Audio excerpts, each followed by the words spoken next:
रीवा स्थित Indian coffee house में मंगलवार को आम आदमी पार्टी ने प्रेस वार्ता आयोजित कर केंद्र की नरेंद्र मोदी सरकार पर लोकतांत्रिक मूल्यों के उल्लंघन और विपक्ष की आवाज दबाने के आरोप लगाए। पार्टी नेताओं ने कहा कि 20 जुलाई को दिल्ली के जंतर मंतर पर प्रदर्शन कर रहे छात्रों, अभिभावकों और आंदोलनकारियों के साथ हुई पुलिस कार्यवाही लोकतांत्रिक परंपराओं के विपरीत है। प्रदेश प्रवक्ता प्रमोद शर्मा ने कहा कि शांतिपूर्ण प्रदर्शन कर रहे लोगों पर लाठीचार्ज, आंसू गैस और अन्य दमनात्मक कार्यवाही कर उनकी आवाज को दबाने का प्रयास किया गया, जिसकी आम आदमी पार्टी कड़ी निंदा करती है। उन्होंने आरोप लगाया कि सरकार विरोध की आवाज को सुनने के बजाय दमनकारी रवैया अपना रही है। प्रमोद शर्मा ने कहा कि लोकतंत्र में प्रत्येक नागरिक को सरकार की नीतियों का शांतिपूर्ण विरोध करने का अधिकार है। उनका आरोप था कि सरकार ने संवाद और समाधान का रास्ता अपनाने के बजाय बल प्रयोग किया, जिससे देश में तनाव और असंतोष का माहौल बन गया। उन्होंने कहा कि प्रधानमंत्री का पद पूरे देश का प्रतिनिधित्व करता है और उस पद की गरिमा के अनुरूप व्यवहार अपेक्षित है। उन्होंने दावा किया कि वे स्वयं 18 से 20 जुलाई तक दिल्ली के जंतर मंतर पर मौजूद थे, जहां देश भर में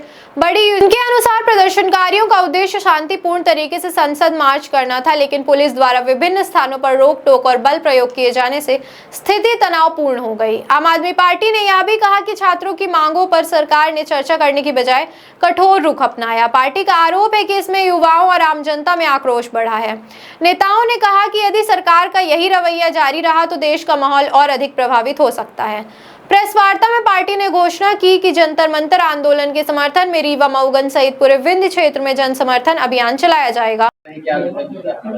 प्रेस कॉन्फ्रेंस आज जंतर मंतर में जिस तरह का मोदी सरकार अलोकतांत्रिक जो सरकार है इस वक्त, उसने जिस प्रकार से युवाओं के साथ में, छात्र के साथ में पहले अन्याय किया, नीट परीक्षा के अलावा सीबीएसई का पैटर्न पूरा सिस्टम बिगाड़ दिया, उसके विरोध में जब लोग युवा पूरे लगभग लाखों की संख्या में लोग पहुंचे,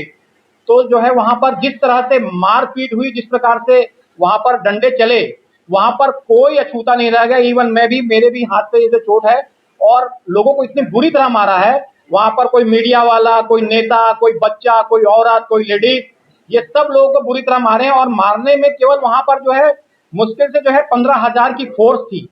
जो उतारी थी सरकार ने, लेकिन 15,000 के अलावा वहां पर कम से कम जो 45 या 30,000 फोर्स इस तरह के वांटेड थे, जिनको वांटेड के रूप में इस तरह के लोग थे जो कि बिना वर्दी में थे और डंडे लिए हुए थे और लगातार ऐसे लोग मारपीट कर रहे थे और बिना बैच के नंबर ड्रेस पहने हुए लोग थे। ये गृह मंत्री से जो है वहां सवाल पूछा जा रहा है, अमित शाह से, ये कैसे हो गया कि इस देश के अंदर पहली बार जो है कोई आदमी जो है कोई भी कहीं से डंडा लेके मारना पीटना कर रहा और पब्लिक को मार रहा है। उसके बाद जो है जिस प्रकार से प्रोटेस्ट वहां शुरू हुआ था बहुत शांतिपूर्ण तरीके से और लाखों की संख्या में थे। जंतर मंतर 5,000 लोगों से ऊपर की संख्या नहीं है। वहां पर बैरिकेडिंग 5,000 लोगों को बिल्कुल बंद कर दिया गया था। बैरिकेड जो लंबे लंबे लगे थे उनके वेल्डिंग की गई थी, वेल्डिंग करके चारों तरफ पैक कर दिया गया था। उसके बाद जो उस पे बैरिकेड पे भी करंट लगा था, जिसको मैं भी गवाही हूं। मेरे सामने ही हमारे यहाँ रीवा के सुनील सिंह जो है, जिसका माथा फटा, उसको बहुत बुरी तरह मारा गया। वहां पर जब लाठी चार्ज हुई, पहली लाठी चार्ज में हम लोग फंसे, फिर बैरिकेड टूटा और उसके बाद जब निकल के लोग संसद तक जो है गए और पहली बार देश में ऐसा हुआ कि संसद का, सदन का मेन दरवाजा बंद हुआ और साथ में इस तरह की तस्वीरें आई जब युवाओं के सामने ये जो है आपने जब बंदूक तानी वहां पर और बंदूक तानकर और 40 सिक्योरिटी गार्ड की गाड़ियों के साथ नरेंद्र मोदी जो वहां से मेरे आंखों के देखते देखते फरार हुए, तुरंत वहां से गायब हुए। उसके बाद जो है पूरा जमघट जो है इतना मारपीट में बदल गया कि लोग ना बच्चों को बचाया, ना वो अभिभावकों को बचाया, ना किसी को बचाया, लगातार मारपीट होती रही।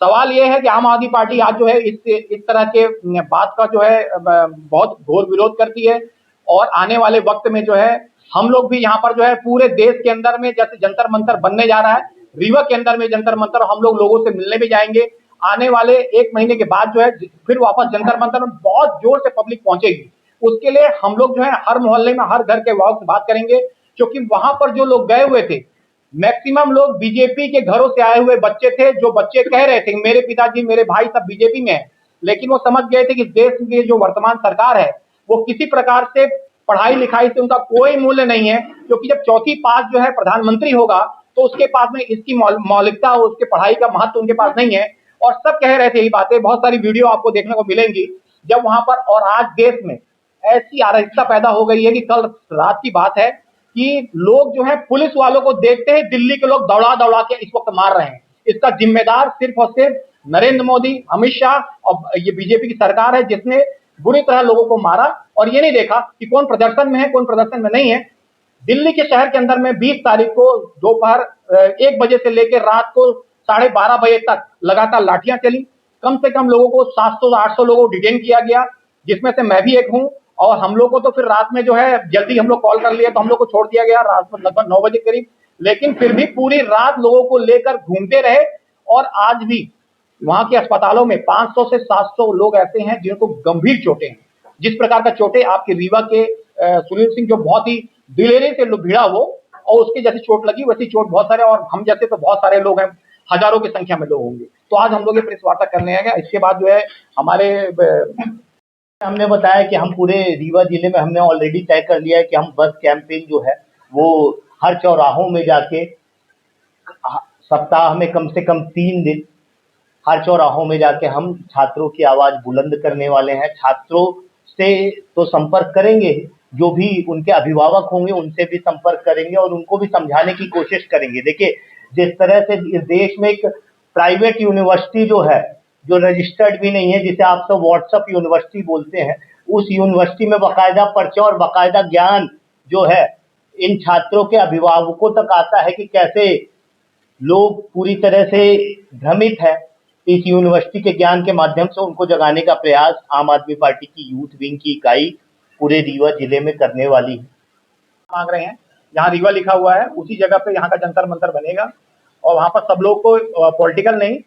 सभी लोगों को यहाँ आह्वान करेंगे लोगों से मुलाकात करने, क्योंकि ये बच्चों के भविष्य का मामला है। इसमें बीजेपी के लोगों को भी बच्चे हैं, कांग्रेस। देखिए, जैसा कि आप सारे लोगों को ये पता है कि छात्रों के साथ जैसा व्यवहार होता है, पहले तो एक सरकार पेपर नहीं करवा पाती, पेपर करवाती है तो लीक हो जाते हैं और लीक अगर नहीं हुए तो कुछ क्वेश्चन गलत हो गए, क्वेश्चन गलत हुए तो उसमें रिट लग गई और वो परीक्षा जो है हाई कोर्ट में, सुप्रीम कोर्ट में दिनों दिनों तक लटकती रहती है। अब युवा बेचारा जाए तो कहाँ जाए, सवाल ये है। तो युवाओं ने जो जंतर मंतर में अपनी आक्रोश को दिखाने का प्रयास किया, उसको सरकार ने जिस तरह से अलोकतांत्रिक तरीके से लोकतांत्रिक प्रोटेस्ट को दबाने का प्रयास किया है, आप सब ने देखा है। आप लोग भी मायूस हुए होंगे सरकार के इस तरह के हरकत को देख के। पुलिस की एक एसओपी होती है, मतलब कहाँ कहाँ लाठीचार्ज करनी है, पैरों में लाठीचार्ज करने की इजाजत होती है, ऐसा पुलिस का एसओपी होता है। लेकिन उन्होंने इस नियम को, खुद के बनाए नियम को भी पालन नहीं किया, खुद के बनाए नियम का पालन नहीं किया। जिस तरह से आप लोगों ने देखा कि छात्रों को लहूलुहान कर दिया गया, उनकी बात नहीं सुनी गई। क्या बुरा होता अगर वो 2 मिनट निकल के, संसद भवन तक तो पहुंच ही गए थे, 2 मिनट निकल के बात कर लेते हैं, उनके मुद्दे ही क्या थे। भाई, जो 22 लोगों ने अपनी जानें गंवाई, जिन परिवार ने अपने बच्चों को गंवाया है, उन बच्चों की जवाबदारी कोई तो लेगा। और जब पेपर लीक की कड़ियां जुड़ती हैं तो उसमें भाजपा के जो नेता होते हैं उनका नाम आता है, तो कहीं ना कहीं इस देश के बच्चे जो होते हैं पूरी तरह से शर्मसार हो जाते हैं कि हमने किसके ऊपर भरोसा कर लिया। हमने आंख मूंद कर इस देश की सरकार को प्रचंड बहुमत की सरकार बनाया, लेकिन उन्होंने जरा भी उनका ख्याल नहीं रखा। तो सिर्फ हमारी यूथ विंग की जो टीम है, हमने आपस में डिसाइड किया है कि हम एक बस कैंपेन आगामी 3 महीना तक, जो 1 अगस्त से शुरू करेंगे, हम हर चौराहों में जाएंगे, हर बच्चों से बात करेंगे और चौराहों में बस कैंपेन के माध्यम से हम जगह जगह पे लोगों से बात करेंगे, पर्चे अपनी बातें रखेंगे और उनको ये बताएंगे कि किस तरह से सिर्फ ये पेपर लीक नहीं है, पूरी व्यवस्था के साथ, हिंदुस्तान के लोगों के साथ सीधा सीधा मजाक करने का जो चलन सरकार ने तय कर लिया है, वो पूरी तरह से गलत है। अब आम आदमी पार्टी जिला रीवा इकाई के ओर से एकत्रित हुए हैं। जैसा कि हमारे आम आदमी पार्टी के प्रदेश प्रवक्ता ने बताया, वो स्वयं भी दिल्ली में मौजूद थे और सारी घटना से अवगत होकर सारी जानकारी लेके आए हैं, जो आप तक साझा कर रहे हैं। मेरा ऐसा मानना है कि आज की भारतीय जनता पार्टी की सरकार जो नैतिक मूल है, जो आदर्श मूल है, जो भारत की संस्कृति है, उससे पूरी तरह से अलग हो चुकी है। आज भारत की संस्कृति, भारत की जो वैचारिक या भारत की जो एक वैचारिक सोच रही है, उसमें हम छात्रों के लिए कोई ऐसी नीति बनाए जो आपसी एक भाईचारा हो, जो एक संवाद की प्रक्रिया होनी चाहिए उससे पूरी तरह से भारतीय जनता पार्टी की सरकार हट चुकी है। आज जिस प्रकार से छात्रों के आंदोलन में छात्रों के साथ जिस प्रकार से लाठीचार्ज किया गया, आंसू गैस के गोले दागे गए, इससे यह बताता है कि यह मोदी सरकार तानाशाही में उतर आई है। इस तानाशाही के खिलाफ आज हम सब आम आदमी पार्टी के लोग एकजुट होकर कॉकरोच जनता पार्टी और सोनम वांगचुक का समर्थन करने आए हैं और यह हम लोगों की ये मांग है कि जब तक धर्मेंद्र प्रधान इस्तीफा नहीं देते हैं तो हम लोग कॉकरोच जनता पार्टी के समर्थन में, सोनम